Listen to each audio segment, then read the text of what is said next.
السلام علیکم۔ وعلیکم السلام ورحمۃ اللہ وبرکاتہ۔ کیا حال ہے مفتی صاحب، ٹھیک تھی؟ جی الحمدللہ۔ جی میں ریانہ کی عرض کر رہا ہوں آزاد کشمیر سے۔ مفتی صاحب کوئی بندہ اگر خودکشی کر لے تو اس کی نماز جنازہ پڑھنی چاہیے؟ کیا پڑھنی جائز ہے؟ جی پڑھنی جائز ہے۔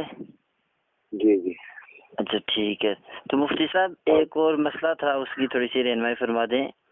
یہ جو متکلمین کی کتب میں لکھا ہے کہ کذب تحت قدرت باری تعالیٰ ہے، یعنی کذب کو رب تعالیٰ کی قدرت شامل ہے، تو اس کا کیا مطلب ہے؟ اس کا مطلب یہ ہے کہ اللہ تعالیٰ جھوٹ بول سکتا ہے۔ تو پھر یہ اہل سنت کا عقیدہ ہے؟ نہیں ہے، ہمارے نزدیک تو تحت قدرت باری تعالیٰ ہی نہیں ہے۔ تو یہ تو متکلمین کی کتب ہیں، تو پھر متکلمین کے اہل سنت میں سے نہیں ہے؟ مثلا شرح عقائد ازدریہ کے اندر ہے۔ پتہ ہی نہیں ہے، تو پھر جب پتہ نہیں ہے کسی بات کا بیٹا، جتنا منہ اتنا اپنے حیض کے حساب سے بات کرو۔ آپ عالم ہو؟ جی جی الحمدللہ۔ آپ عالم ہو؟ جی جی۔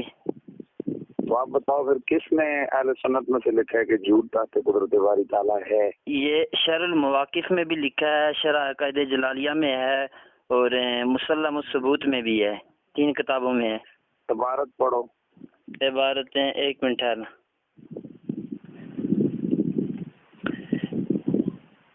ایک منٹ ٹھہرے، میں عبارت آپ کو پڑھ کے سناتا ہوں۔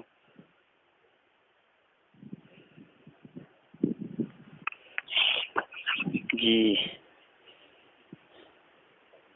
بہرحال یار فونوں پہ اتنی نہیں ہے، لمبی چوڑی آپ اس کو دیکھیں، یہ اختلافی مسئلہ ہے۔ جی جی۔ ہمارے نزدیک جھوٹ تحت قدرت باری تعالیٰ نہیں ہے، کیونکہ یہ اللہ کی ذات کے لیے محال ہے، اور جو چیز محال ہو وہ تحت قدرت باری تعالیٰ نہیں۔ جی اس میں پھر یہ بھی بحث آتی ہے نا کہ یہ شرح عقائد جلالی والے نے خود وضاحت کی ہے کہ محال